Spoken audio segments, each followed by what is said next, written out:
എല്ലാവർക്കും എൻ്റെ പുതിയൊരു വീഡിയോയിലേക്ക് സ്വാഗതം. ഇന്ന് ഞാനിവിടെ ഒരു ഹെൽത്തി റാഗി ലഡുവാണ് ഉണ്ടാക്കുന്നത്. അതിനുവേണ്ടി 1 കപ്പ് റാഗി കഴുകി ഉണങ്ങാൻ വെച്ചിട്ടുണ്ട്. കുറച്ച് എള്ളും ഉണങ്ങാൻ വെച്ചിട്ടുണ്ട്. ഉണങ്ങി കഴിയുമ്പോൾ നമുക്കൊന്ന് വറുത്തെടുക്കാം. 1 കപ്പ് റാഗി വറുത്തെടുക്കാം. ഒന്ന് പാനിലിട്ട് ചൂടാക്കി എടുത്താൽ മതി. അതിൻ്റെ മണമൊക്കെ ഒന്ന് മാറി വരും. പെട്ടെന്ന് തന്നെ ചൂടാവും. ചൂടായി കഴിഞ്ഞൊരു പാത്രത്തിലേക്ക് മാറ്റാം. ഇനി എള്ളും അതേ ചൂടിൽ തന്നെ ഒന്ന് ചൂടാക്കി എടുക്കാം. ഇനി ഒരു 2 ടേബിൾ സ്പൂൺ നിലക്കടല ഒന്ന് ചൂടാക്കി എടുക്കണം. ഇതെല്ലാം ലോ ഫ്ലെയിമിൽ വേണം വറുക്കാനായിട്ട്. 15 ഈന്തപ്പഴം കുരു കളഞ്ഞെടുക്കണം.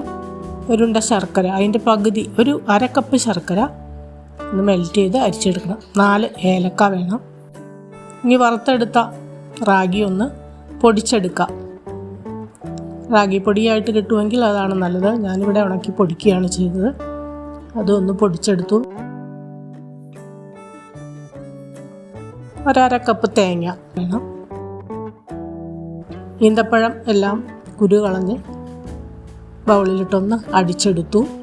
ഇനി 12 ബദാം, 12 nuts, pumpkin seed 1 table spoon, ഇതെല്ലാം കൂടെ ഒന്ന് ജസ്റ്റ് ഒന്ന് ചൂടാക്കിയെടുക്കാം.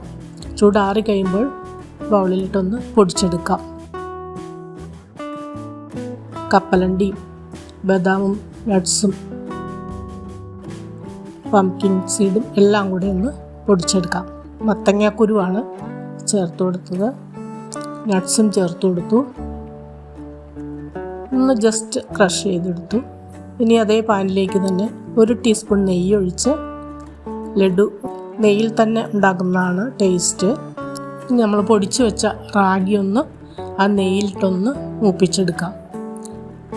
മൂത്ത് കഴിയുമ്പോൾ 1/2 കപ്പ് തേങ്ങ, അതിൻ്റെ ജലാംശം ഒന്ന് പോകുന്നവരെ ഒന്ന് മൂപ്പിച്ചെടുക്കാം. നല്ലൊരു ടേസ്റ്റായിരിക്കും തേങ്ങയൊക്കെ ചേർക്കുമ്പോൾ. റാഗി ഇഷ്ടമില്ലാത്തവർ വരെ കഴിക്കും. ഇനി നമ്മൾ മെൽറ്റ് ചെയ്ത് അരിച്ചെടുത്ത ശർക്കര ചേർത്ത് കൊടുക്കാം. റാഗിപ്പൊടിയും തേങ്ങയും എല്ലാം കൂടെ ശർക്കരയും ചേർത്തൊന്ന് മിക്സ് ചെയ്തെടുക്കാം. ലോ ഫ്ലെയിമിൽ വെച്ച് വേണം ചെയ്യാനായിട്ട്, അല്ലെങ്കിൽ പെട്ടെന്ന് ഹാർഡായി പോകും. ഇനി നമുക്ക് ബാക്കി ചേരുവകളെല്ലാം ചേർക്കാം.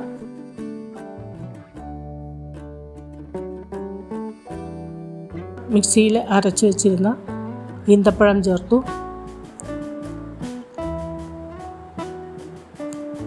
കറുത്ത എള്ളാണ് ഞാൻ ചേർക്കുന്നത്. വെളുത്ത എള്ളുണ്ടെങ്കിൽ അതും ചേർക്കാം. നട്ട്സ് എന്തൊക്കെ കയ്യിലുണ്ടോ അതെല്ലാം ചേർക്കാം. കുറച്ച് നട്ട്സ് ഞാനൊന്ന് നുറുക്കി ചേർത്തു. ഒന്ന് കഴിക്കുമ്പോൾ ഒന്ന് ബൈറ്റ് കിട്ടാൻ വേണ്ടിയിട്ട്. 4 ഏലക്ക പൊടിച്ച് ചേർത്തു. 1 ടേബിൾ സ്പൂൺ കറുത്ത എള്ള് ചേർത്തു. മധുരം ഒന്ന് ബാലൻസ് ചെയ്യാൻ 1 പിഞ്ച് ഉപ്പ് ചേർത്തു. ലാസ്റ്റ് 1 ടീസ്പൂൺ നെയ്യ് കൂടെ ചേർത്തു. എല്ലാം കൂടെ ഒന്ന് മിക്സ് ചെയ്യാം. ലോ ഫ്ലെയിമിലിട്ട് വേണം ചെയ്യാനായിട്ട്. നട്ട്സ് എല്ലാം ക്രഷ് ചെയ്ത് വെച്ചതും ചേർത്തു. എല്ലാം കൂടെ ചേർത്ത് നന്നായി ഒന്ന് മിക്സ് ചെയ്ത് ചെറു ചൂടോടെ തന്നെ മിക്സ് ചെയ്തെടുക്കാം. ഇനി സ്റ്റൗ ഓഫ് ചെയ്ത് നമുക്ക് വേറൊരു പാത്രത്തിലേക്ക് മാറ്റാം. അല്ലെങ്കിൽ കൂടുതൽ കട്ടിയായി പോകും. കയ്യിൽ ഉരുട്ടാൻ പാകമാകുമ്പോൾ ഓഫ് ചെയ്തെടുക്കാം. സ്റ്റൗ എല്ലാം ഓഫ് ചെയ്തു. വളരെ പെട്ടെന്ന് തന്നെ ഉണ്ടാക്കാൻ പറ്റുന്ന ഒന്നാണ് ഈ ലഡു. ഹെൽത്തിയുമാണ്. ഇനി പ്ലേറ്റിലേക്ക് മാറ്റി കഴിഞ്ഞ് നമുക്ക് തട്ടിപ്പത്തി വെച്ച് ചെറു ചൂടോടെ ഒന്ന് ഉരുട്ടിയെടുക്കാം. കയ്യിലിത്തിരി നെയ്യ് പുരട്ടിയിട്ട് നമുക്ക് നന്നായി ഒന്ന് ബോളാക്കി എടുക്കാം. എൻ്റെ ചാനൽ പുതുതായി കാണുന്നവരൊന്ന് സബ്സ്ക്രൈബ് ചെയ്യണേ. തൊട്ടടുത്ത ബെല്ലൈക്കനും ഓളും പ്രസ് ചെയ്താൽ ഞാനിടുന്ന എല്ലാ റെസിപ്പിയും ഇൻറ്റിമേഷൻ കിട്ടുന്നതായിരിക്കും.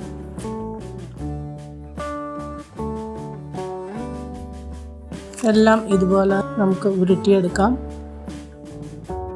റാഗി ഇഷ്ടമില്ലാത്തവർ വരെ കഴിച്ചു പോകും. റാഗി പൗഡർ അഥവാ ഫിംഗർ മില്ലറ്റ്സ് കൊണ്ടുള്ള ലഡുവാണിത്.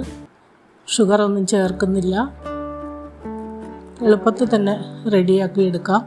അയണും കാൽസ്യം പ്രോട്ടീനും ധാരാളമുള്ള ഈ റാഗി ലഡു കുട്ടികൾക്കും വലിയവർക്കും ഒരുപോലെ കഴിക്കാവുന്നതാണ്. ഈ ദീപാവലിക്ക് എല്ലാവരും ഒന്ന് ട്രൈ ചെയ്ത് നോക്കണം. ലഡു എല്ലാം റെഡിയായി. ഒരു 17 ലഡു നമുക്ക് കിട്ടിയിട്ടുണ്ട്. ഞാനൊന്ന് ഒരെണ്ണം മുറിച്ച് കാണിക്കാം. നല്ല സോഫ്റ്റ് ലഡുവാണ്. നിങ്ങളും ഒന്ന് ട്രൈ ചെയ്യുക. ഇനി പുതിയൊരു വീഡിയോ ആയിട്ട് വരുന്നവരെ ബൈ. എല്ലാവർക്കും എൻ്റെ ഹാപ്പി ദീപാവലി.